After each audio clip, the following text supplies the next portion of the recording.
Excellent. All right. We will call the Tuesday, January 28th, Brainerd City Park Board to order, and we'll start with roll call. Burns. Sandy. Schaefer. Yes. Shipe. Miller. Yes, and the Pledge of Allegiance. I know. I was like, I was writing. Thank you. Very good. I pledge allegiance to the flag of the United States of America and to the republic for which it stands, one nation, under God, indivisible, with liberty and justice for all. And we'll move on to the election of president and vice president for 2025. I guess I'll nominate me again, since we don't have very many you're gonna nominate options. yourself. Can I? I don't know. I guess you can. I don't. I'm gonna nominate JD. Oh, very good. Yeah. But how do we do this now? If there's. Yeah, I mean, Can we like post this? Can we like make this Yeah, go to the next meeting? we can just move forward with JD. I don't know. Okay. I mean, if it's just me versus JD, we just vote, right? Yeah. Okay, that works. So we'll just move with JD. Do you have to accept it? Oh. You- Oh, okay, yeah, very good. I think, and then vice president, I guess. I don't know. Yeah, vice president, me, do you want to Sure. do it? Okay, very Go good. for it. So I guess, all in favor is JD as president and me as vice president, for 2025, say aye. Aye. All opposed, same sign. We have elected officials, and JD, we'll hand her over to you. All right. So we will move on to number 5, approval of agenda. Do I have a motion for approval of the agenda? I will make a motion to approve the agenda. Second. Yep. Second. Okay, motion and a second. Think, All- With I the- apologize, yeah, we do need to amend for an 8C for the BBBA discussion and then 8D for the flag discussion in the parks. Yes, with those changes, 8C and 8D. And I have 8C as BBBA and 8D as the flag discussion. Very good, yeah, I will make a motion to approve the agenda with those amendments. Yep. I still second. Okay, we have a motion and a second. Any discussion? If not, all those in favor say aye. Aye. Opposed, same sign. Motion carries. Moving on to number 6, consent calendar. Notice to the public, all matters listed are considered routine by the board and will be enacted by one motion. There will be no separate discussion of these items unless good cause is shown prior to the time the board votes on the motion to be adopted by roll call. We'll make a motion to approve the consent calendar. Yep. I second that. Okay, we have a motion and a second. Do we have any discussion on that? No. Okay, roll call vote. The consent calendar for a roll call vote, please. Just do roll call again. Burns. Yes. Sandy. Schaefer. Yes. Shipe. Yes. Miller. Yes. All right, we have the motion carries. Moving on to unfinished business, we have discussion on pickleball and tennis courts. Yes, actually, I'd first like to deviate a little bit just to introduce staff. So I want to just introduce Kayla as our recreation specialist. And Kayla, can you just introduce yourself and what you're doing and what you're working on in brief? Hi, I'm Kayla. I'm the new rec specialist. I'm working on the ice skating party, and I have organized the youth and adult pond hockey leagues. Welcome, And the Kayla. flyer is there in front of you, and look at all the sponsors. That's huge. It's amazing. So thank you. And also Lisa, I think you guys, haven't met her formally, so, and I just want to just introduce Lisa as the admin specialist. Lisa. Hi, I'm Lisa Osbach, admin specialist. Welcome, Lisa. Do you know, working on a lot of things. Not a skating party. It's really piled up for you. All right, Mike, So which item are we on now? we are on pickleball and tennis courts. Right, so met with a long discussion with pickleball. They are very excited to start raising funds. That MOU, because we are talking about construction on our land and who has control of that construction project, it gets into the weeds a little bit, that it needs to actually have a formal MOU. And I'm hoping for the next topic that we don't need to have an MOU, but we may. I'm not sure. I'll be looking for some direction from the board. But with the pickleball one, we're going down that road, and they are really excited to start raising funds, and they want that MOU to formally get signed and approved so that they can move forward. And I'm excited for it. It's hard to turn down a large amount of dollars like this for one of our amenities so we don't have pickleball. But the hardest part of this is just the other side of the coin. The other side of the coin is the actual tennis individuals, because we'll be removing some tennis courts, and I've reached out to them, had messages for them to call me back. They have not, and I'm just going to continually try to beat down that door. And Kayla, if you can help with that too, I know you know some of those individuals, so just reiterate that. So that's where we're at. The next meeting, we should have that MOU formally signed and just hit the ground running with that. So any thoughts, questions? I did have one. I just wanted to make sure that the sentiment, I think when we last left, we were just kind of discussing whether or not, it was going to have impact on tennis within the system.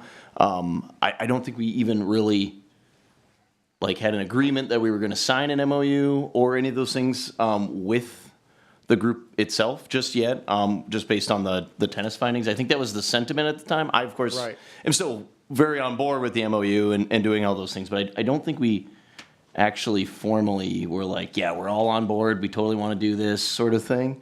So I just want to make sure before we move on and just kind of breeze past her that everybody's kind of or has shared their comments. Yeah, I agree, Jonathan. That's exactly what the direction was. I'm just being proactive so that when I do get a yes from you, I can hit the ground running. They are more than excited to get started. So I just want to have my ducks in a row so that when you do say yes, we can go. Yep. Yeah. And I just, like I said, I wanted that to make kosher? sure that we weren't kind of giving the sentiment to folks already that we'd already Right. decided. I mean, I know we spoke about the drafting of the MOU and things like that and getting it ready and understand we're really close. And like I said, likely after we see the MOU next session, we'll make it a formal vote on that specifically. But I just wanted to make sure for anybody listening online or on the television that we haven't made a concrete decision on that yet. So just to make sure. Thank you for that clarification. Do we have any other questions for staff? Okay.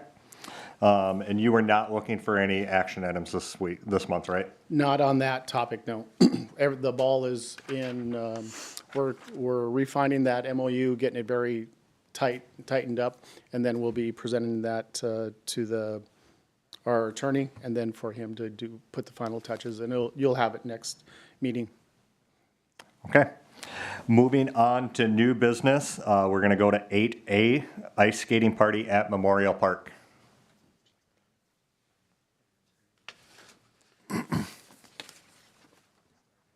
So we're gonna have the ice skating party, February 8th from 1 to 4 at Memorial Park. We'll have skating, games, music. Dunmeyer's will be bringing chili.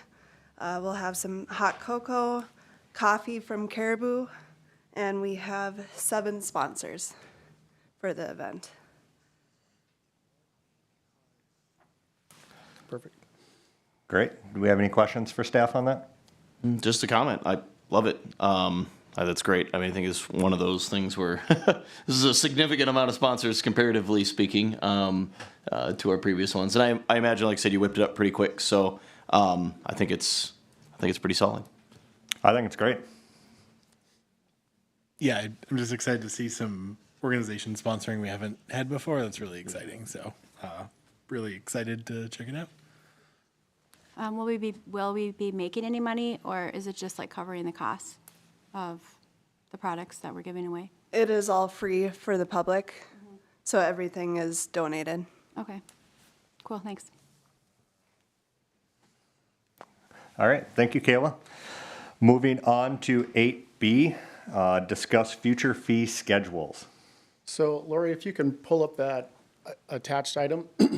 So in my previous organization, we hired a consultant to talk about fee structures and how do you determine fees versus just grabbing a number out of the air. This is what our neighboring organizations do, and this is why we are going to charge X number of dollars. So you can just go through, and I haven't keep going with, this is all just information. Like on this slide here, this is just about you need to make decisions based on data and not just opinion or neighboring benefits or whatnot. We just need to make decisions based on data. And how do we do that? We're going to be getting price points on how much does it really take for our staff to keep one diamond up to par. And now with that information, now we can indicate, hey, our fee structure should be X number of hours. It should be this dollar amount. And because you're just talking about improving efficiencies and really you're talking about sustainability. That's what it's all about. And then keep going, Lori. One more. And well, here with that one, if you could go back, you can we actually created our fees and we had 1% or even a 0.5% would go to scholarship funds. Another 0.5% go into our maintenance fund. That way your programs can now just throw it's just a couple dollars. But after now 5-10 years, now you got a slush fund where you could start doing some things. So that's just one thing with that. Benefits, again, is just about what's essential, what's important, what is discretionary programs. You're looking at all of those variables. And now this really where it comes into like the skating party. The skating party is a public event. It's good for the entire the entire population, and that's why it's free. We will subsidize it 100%. I know subsidy is not a good word in government, but it's a fact of life. We have to subsidize it. Someone has got to pay for it. And now when you move over to the merit side, now the benefit goes to a very specific person, or a little bit more benefit. The hockey league that we do. Now the benefit is more to that individual. That's why they pay a little bit. Now if we had a private event, private hockey tournament, they should pay for all of it. And now the next slide, it really goes into those variables. So public, American, and private, and then one more. And this is where subsidy is at a very high level, and that is a baseball field. So a baseball field, we got to subsidize it 100%. We want it open to the general public for families to come there to enjoy the baseball field. Now in the merit column are baseball leagues. Now those are they got to pay something, right? But not everything. That's only going to cost recovery maybe at 30, 40, 50%.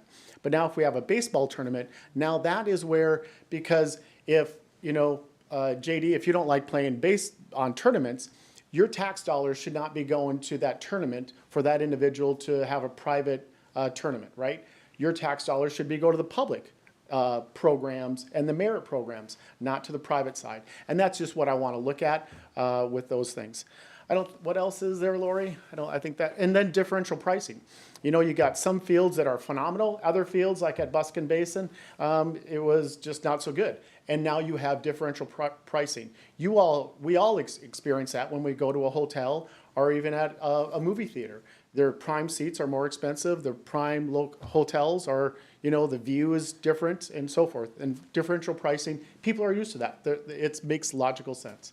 So, and that one just talks about, just prime time versus even non-prime time. So it's just important. It all plays a role into how you make decisions. And one that I think is that we haven't really looked at is just our events. So when there's a running event here and our staff need to go down and do road closures, we need to put up barricades for that. Well, that's taking time away from the general taxpayers for that staff person to go put up those barricades. We don't charge anything for our events. I'm not saying that we should. I'm just saying that we need to, as a board, decide, hey, for one road closure, it costs the city, $200 to do that. How much do you want to subsidize it? It's up to you. And sometimes you need to say, hey, that is worth a public benefit. Almost like our all-inclusive ball field that we have, that flat surface. That would be an example where if someone wanted to rent that, we wouldn't charge them anything because the benefit is too great to charge for it. Or maybe we charge very little.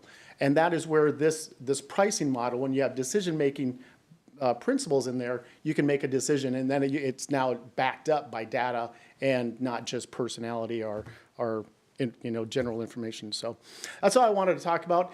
And if you're okay, the ship is going in this direction, but how does the board want me to go when I do some studies like this? Do we want to go a little bit more east, a little bit more west? What is that? How tight of that do we want to go? So I just wanted to get the general opinion, and so that can help me when I start looking at things like this, that we don't go overboard, or what is our overall direction. So I think we already have a good handle of this. It's a great, there are some, little loopholes or some areas that we're not focusing on, which is okay. As long as we say, hey, this is the data, and we should be charging this. And if we don't want to charge, that's totally fine. At least we had a conversation and we made a decision based on data versus just not talking about it. So just thoughts, questions on this in general? Questions, comments? I think we've had that sentiment for a while as well, like when we were talking about field usage and things like that. Like, we want to promote people renting our, our courts and our fields and things like that as well, for private functions.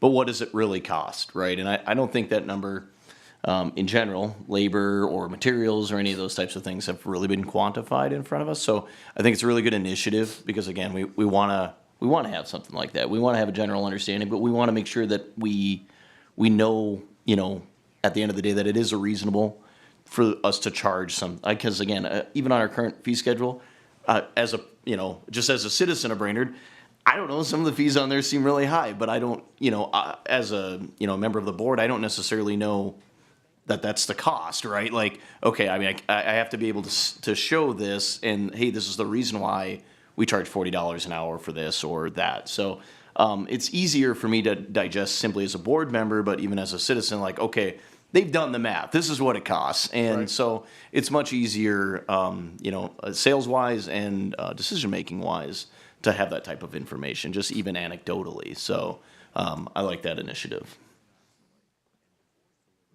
Kara? Where will the money come from to hire this? Oh, no, Company I'll to just do- do it myself. Oh, okay. Yeah.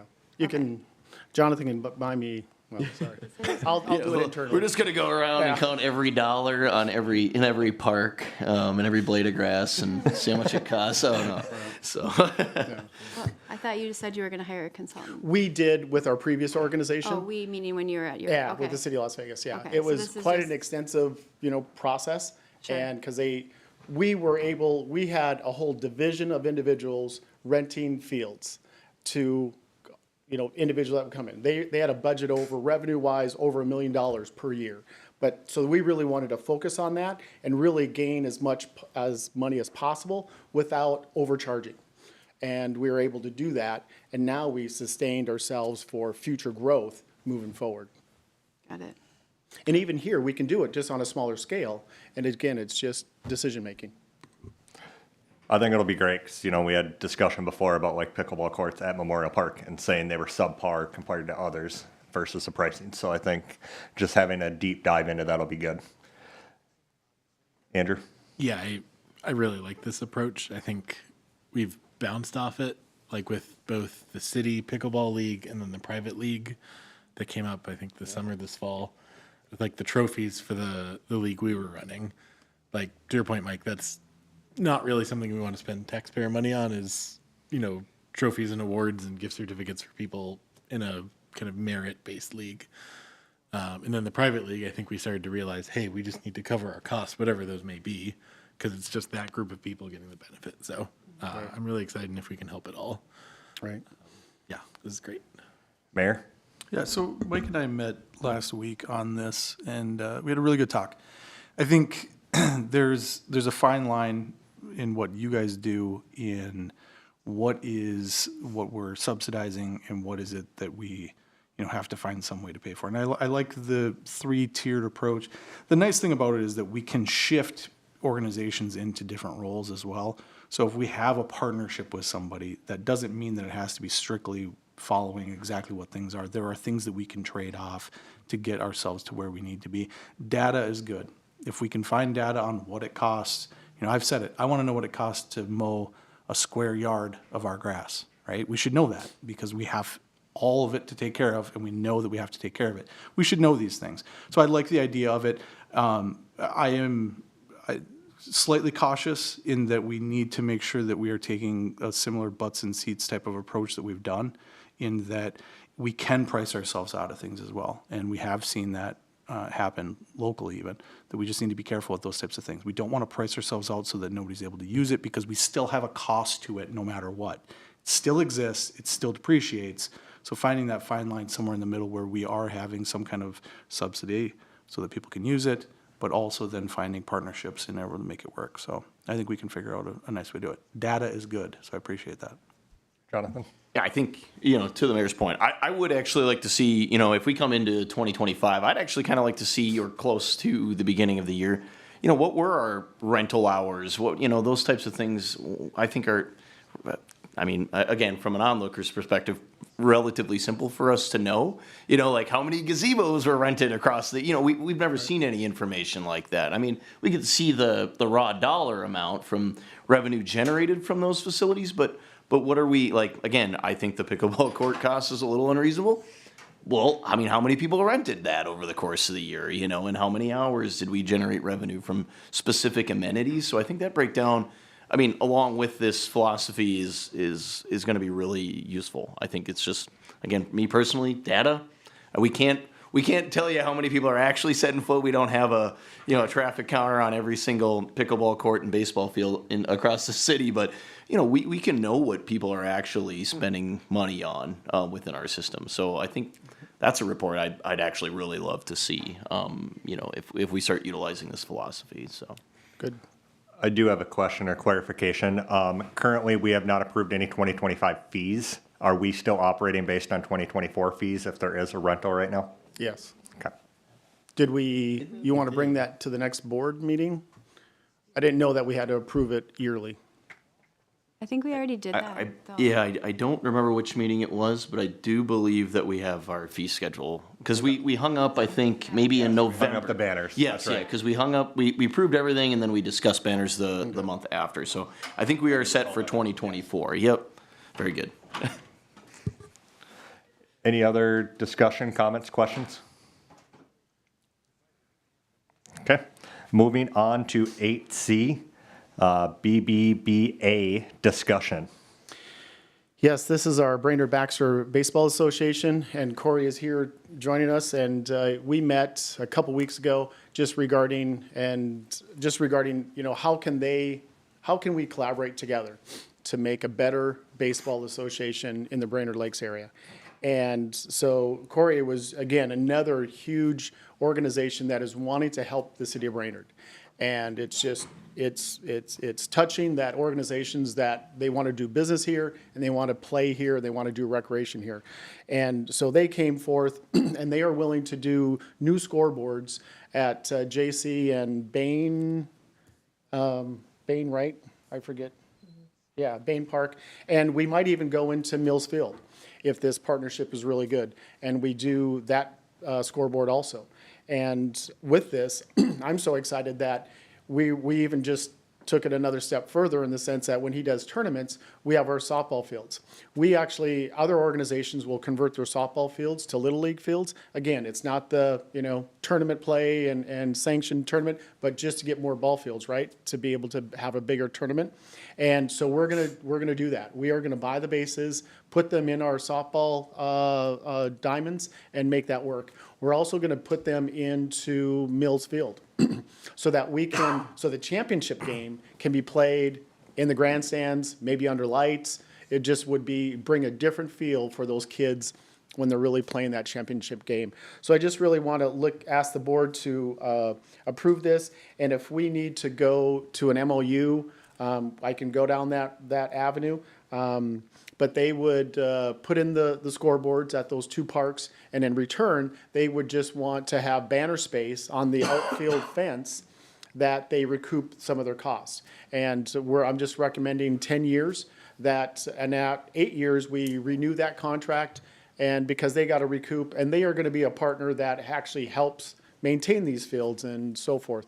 So it's a great partnership, and I just really want to endorse this. I'm 100% in favor of it, so much so that I want to convert some of our softball fields to Little League so that he can have better tournaments, more tournaments, and we go down that road. So that's if we need to have a MOU again, it would just take me a little bit to get that, and then we could have it at the next agenda. So thoughts, questions? Do we have any questions, comments for staff on that? No, I think our discussion on this was that it was kind of a slam dunk. So who better to be stewards of the game than the people that play them? So and to kind of have that partnership with the city gives us a much better perspective from those organizations as well. So I think this is great. I guess I don't know the logistics of needing an MOU or anything like that. I mean, I think that's just for their sake, more or less, right? Yeah, I think that's totally fine. I mean, there's a lot of fence space right now, so Right. hanging some banners for a while to recoup costs doesn't necessarily seem like a bad deal to us either. So And maybe we do just follow suit and do an MOU, and that way I can bring both of them to the board next month, and we can just follow suit with that. Yeah. Just, I guess, erring on the side of safety. yeah, and maybe Caution. I guess more of a standard of how we're going to do things if folks want to come to us and bring these types of projects as well. So I'm with you. Yes. Can you guys remind me what we decided for the banners? I know we were like, yes, we want to have them take them over, but did we ever have like a best practice for what they looked like or contract of how? Because weren't we talking like all the banners are going to be the same size? They're going to be made by first impressions, or like. Yeah, I think we separated out baseball from the rest. I think the rest of the banners would be a different approach than the baseball fields. I think the baseball fields, the idea was let them run with what they have, because they already have a bunch of banners they've been putting up. Let them run with what they have, and then kind of shift gears for our other amenities and take a look at what we want that to look like. In the future, then we could eventually come back around and wrap baseball into that. But since they already have so many banners already made, I think it's a safer bet to just let's go the course of what they're at and then shift with what we want to look. Because I think there's a much deeper conversation about what the rest of those banners could potentially look like. Okay, so we don't want to have like if a new banner needs to be made, it should look like this for the baseball. Like a design standard Yep. you're talking about. So exempting baseball Or banners specifically from a potential future design standard. I'm just asking. Because we don't is have that- one right now, right? I mean, okay. But like, I'm just asking, is that what we're okay with that then? I love what you're doing, so nothing, but I just want to make sure, like, as we're moving forward, we still want to have that image and make sure that our fields all look the way we want them to look. So that's all I was saying, like, not expecting all these banners to be remade that are already made, but when when Domino's comes on and wants to have a new banner, hey, cool, we love that you want to help us, but this is like the dimensions and what do we want them to look like. That's all I'm saying. Or are we just going to have them like doing their own thing, even though it's a field that everyone sees? Do we know, does the organization have current guidelines for banners now? No, not that I'm aware of. And what we could do, just like you're saying, is that we could have the existing banners, but when he makes new ones, then we could create that as staff. We could create some standardization, design standards, and then get that out there. But for right now, I agree that let them use their existing, and anything more, when they create a new one, they go with this design standard. Corey, what are your current banners like? So we are currently using a 4x4 Microphone. microphone, so everybody in the way. Yeah, right. Everyone tunes into this. Yeah. Tens of viewers. Tens of viewers. All right. Welcome. Thank you, guys. So we do currently have a design standard for the association. We're using a 4x4 heavy vinyl banner. Digital ink makes them for us right down the street. Those work in the taller fence parks. We put 4-foot banners up at the little field at Bain last year, and we're gonna have to shrink that one to a 3-foot banner because the safety cap on the top of the fence gets in the way. The fence is only 4 foot tall. So we'll have to do a 3x3 banner for that field. But the 2 at JC's and the big field at Bain would get a 4x4 banner on them. Dave? Yeah, I think my biggest concern with the banners was that just keeping them all the same size. So I think they've already kind of addressed that. I think if we want to get into a deeper conversation of do we want green banners with white logos, I think we can get to that at some point. But I'm also a fan of taking your time and getting there slowly. So if that happens in 2 years or 3 years, you know, I think specifically the idea that they're already the same size is a huge step in the right direction. Yeah, I have no problems with how they have that set up now. Yeah, I agree. I think that was just my biggest thing, where sometimes you see them and they're like big and small and whatever. So that's great that they have a standard. And if the future comes up that we have a different design standard, I mean, we could probably even base it solely on what we have uniform wise and what we're already hanging. If the future is there, we just probably grandfather them in until, you know, said time they need to replace them, and then we'll, you know, work it out with the association at that point. So. Yes. Yeah, when I look at it in my head, I view the various different pieces as different things, right? So baseball fields, there's a classic look to it, that multicolor thing kind of has that feel to it. It has that classic look to it, whereas like a tennis court might be slightly different. I think if we're going to start looking at it that way, each individual piece might have a slightly different look to it. But baseball, that is a classic look that I think is really sharp, so. Do we have any other questions or discussion? Do you want to make a motion to direct staff to bring an MOU in February? I would like to make a motion to have direct staff to bring an MOU for this in February. Second. We have a motion and a second. Do we have any other discussion on that? If not, all those in favor say aye. Aye. Opposed, same sign. Motion passes. Thank you, Corey. Moving on to 8D, flags. Yes, it was brought to our attention that we had a couple flags downtown that weren't at half-mast. And so we looked into this. All of our flags at our parks during the winter months are taken down just to save them, because the winters are so harsh and they're just hard on the flags. So at our parks, we take them down, we fold them up, and get ready for the spring and the summer. Downtown flags, the poles are a bad design. We have to have a lift. We have to rent a lift to get access to those, and then put them at half staff. So my recommendation with that is, even with the ones downtown, that we take the ones from the park and downtown down for the winter months, and the historical water tower down for the winter months, and the only one that we have up during the winter is the one at City Hall. That is just that's the standard practice in the past. But again, all the flags are downtown. They're folded, stored.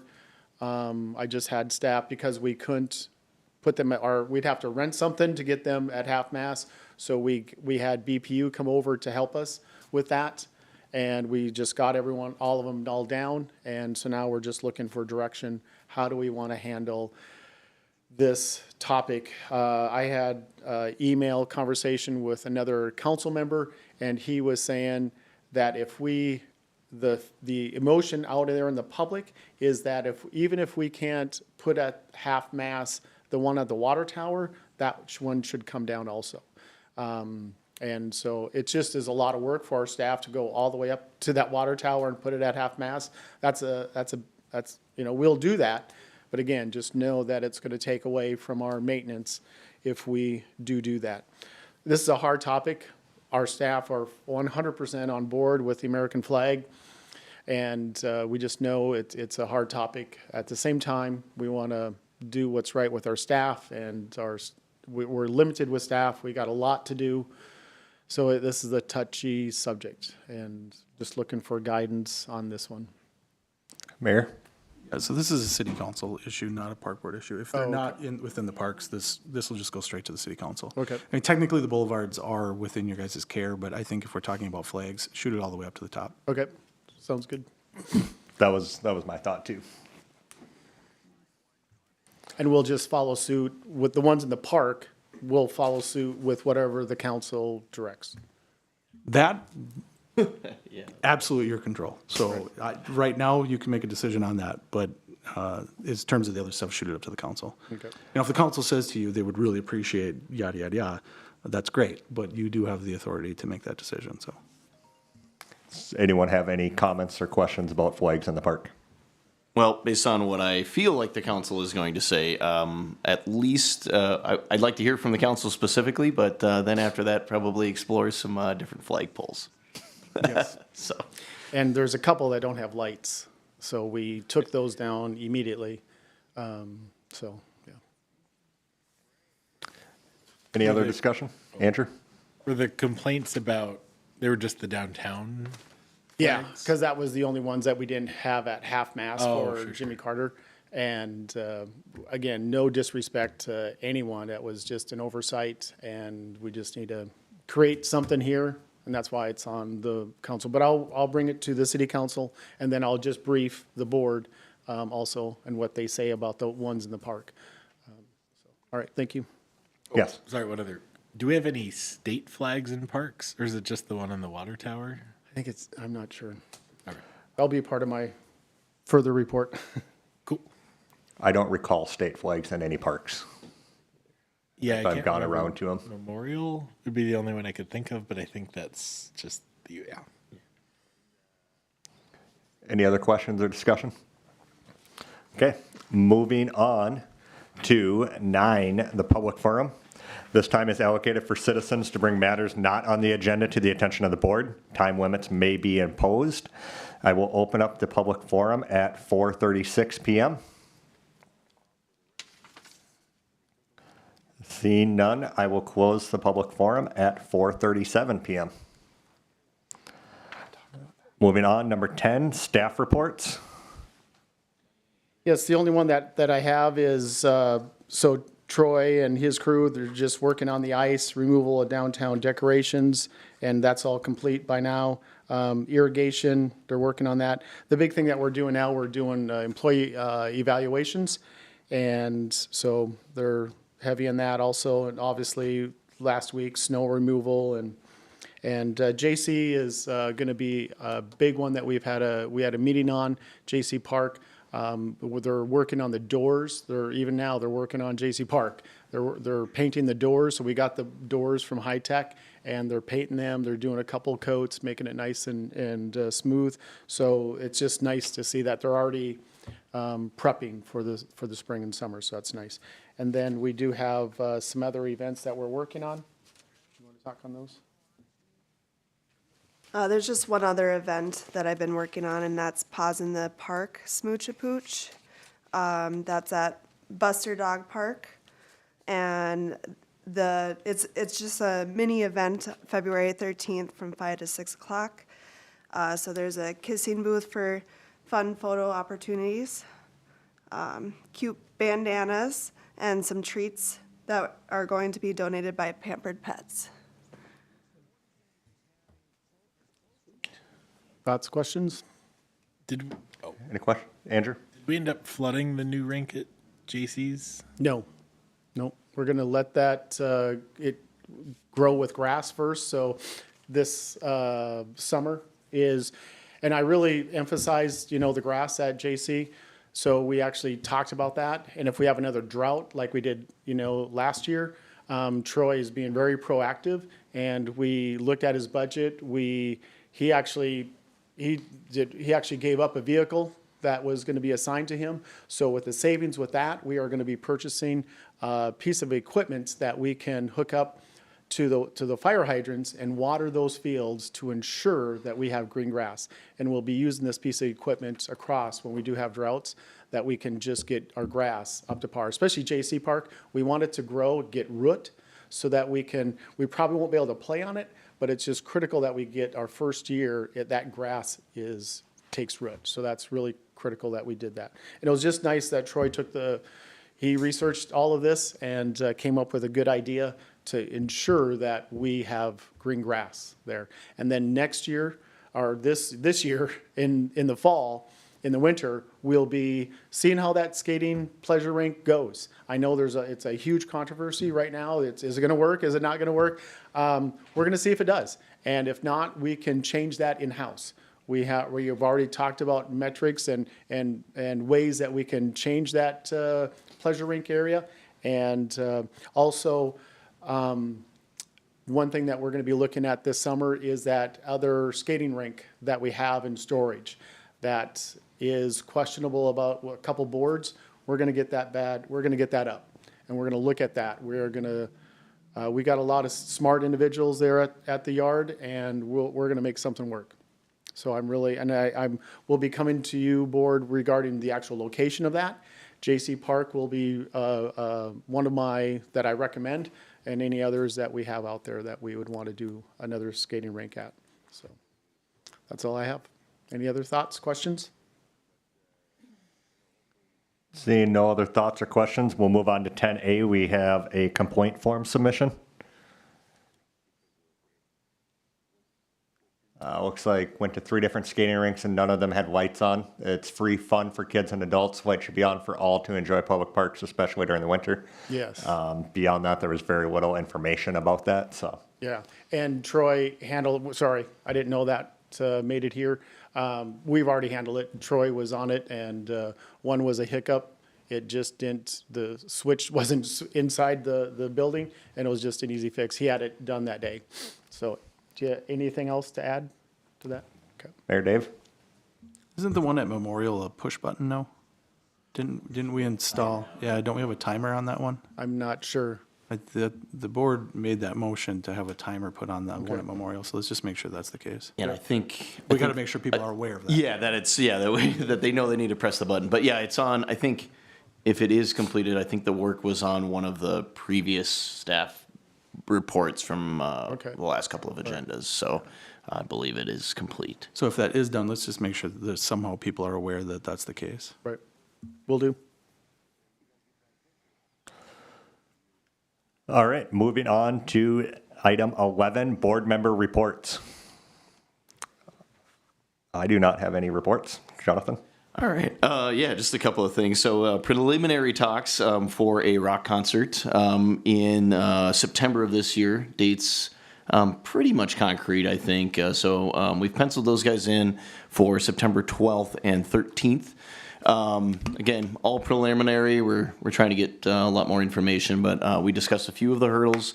One of them primarily being the fact that we don't have a gate out there that would allow somebody to bring a stage out. So coming up with creative solutions to solve that problem, and looking for organization help across the city to try to promote that. But those guys are looking to do it annually and want to utilize that field. So again, usage within the park system.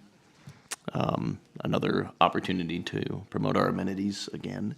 And maybe someday get our concession stand up to par again inside of that joint. But otherwise, yeah, I didn't have much else.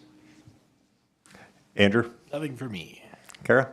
Well, what park and what are you talking, like, you're talking about Mills Field then? Yes. And then is it a secret?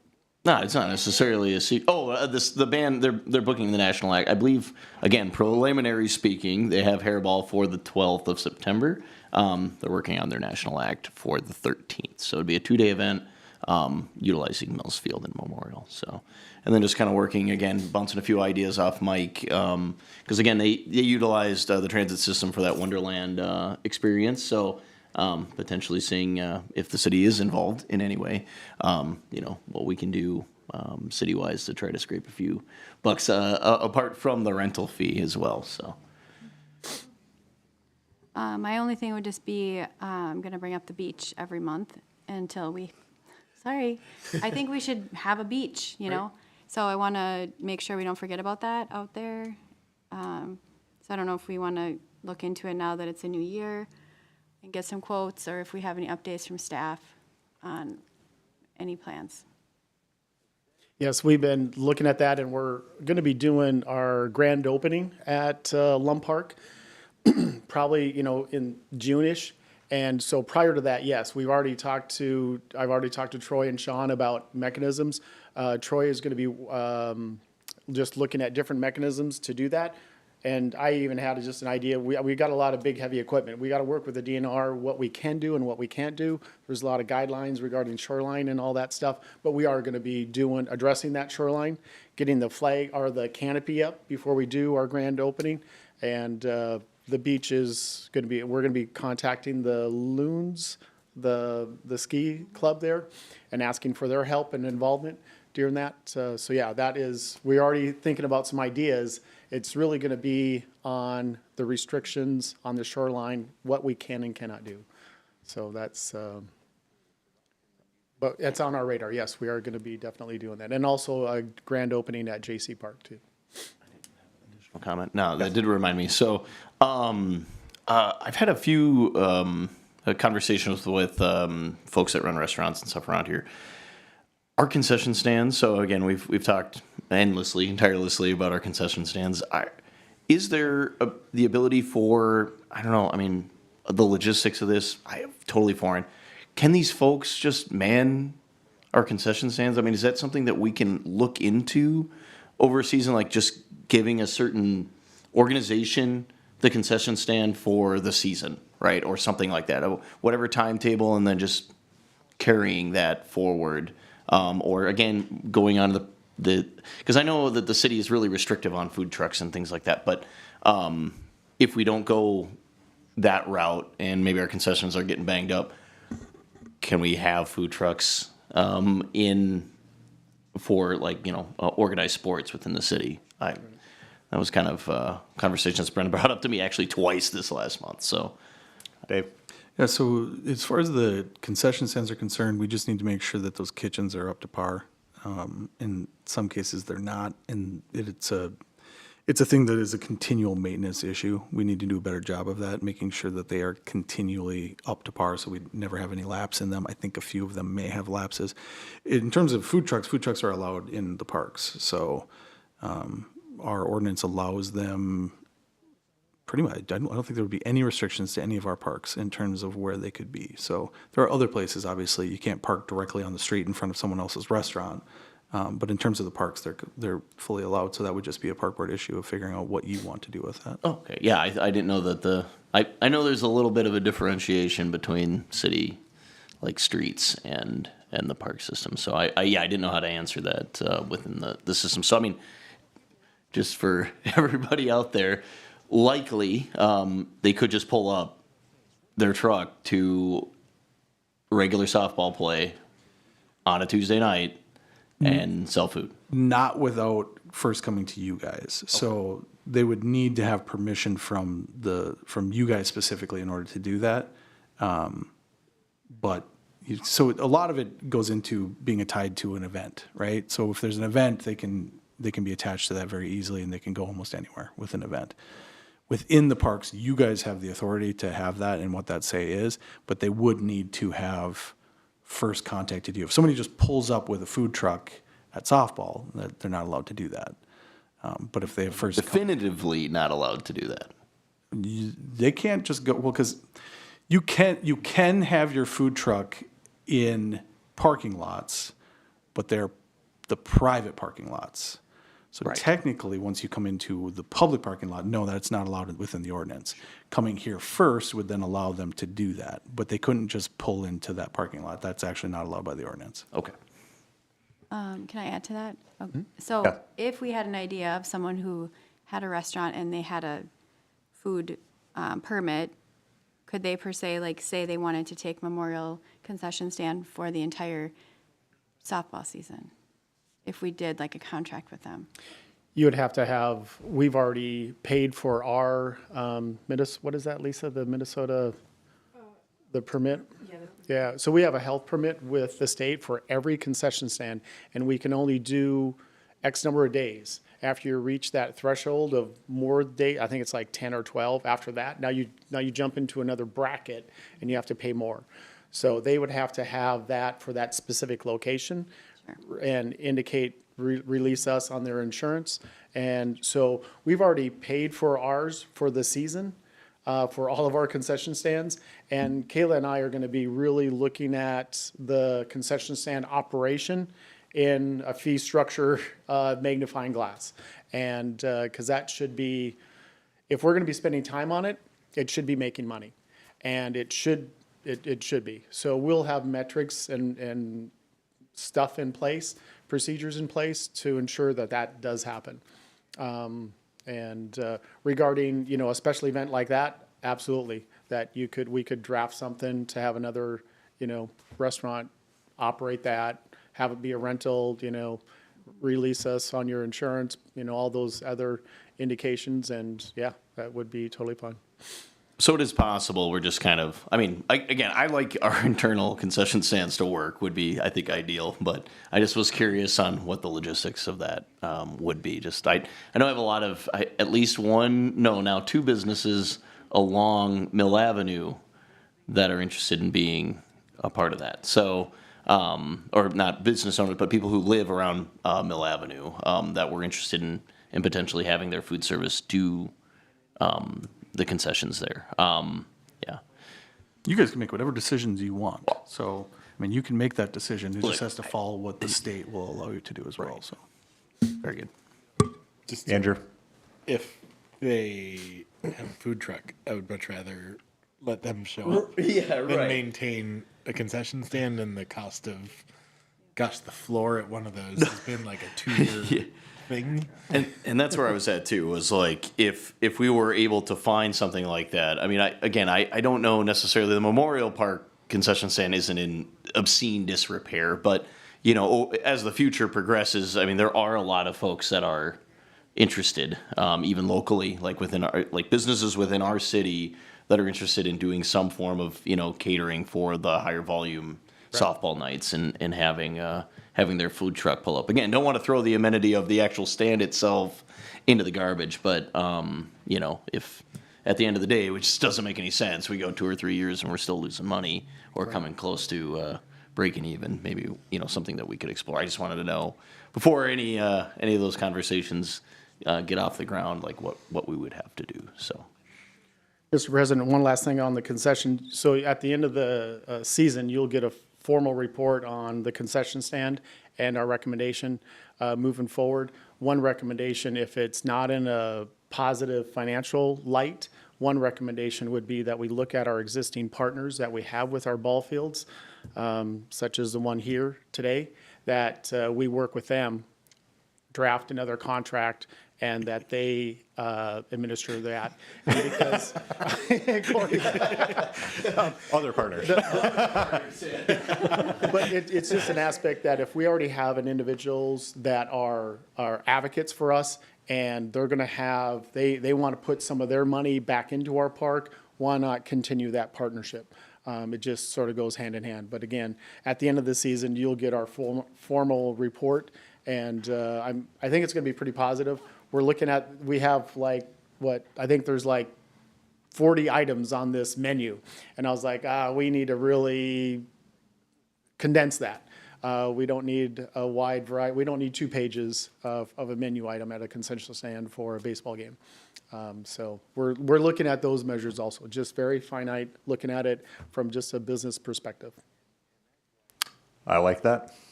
Any other board member reports? If not, we will move on to item number 12. I will seek a motion to adjourn. I will make a motion to adjourn. Second. Motion and a second. Any discussion? If not, all those in favor say aye. Aye. Opposed? Motion passes. Meeting adjourned at 4:53 PM. Look at us.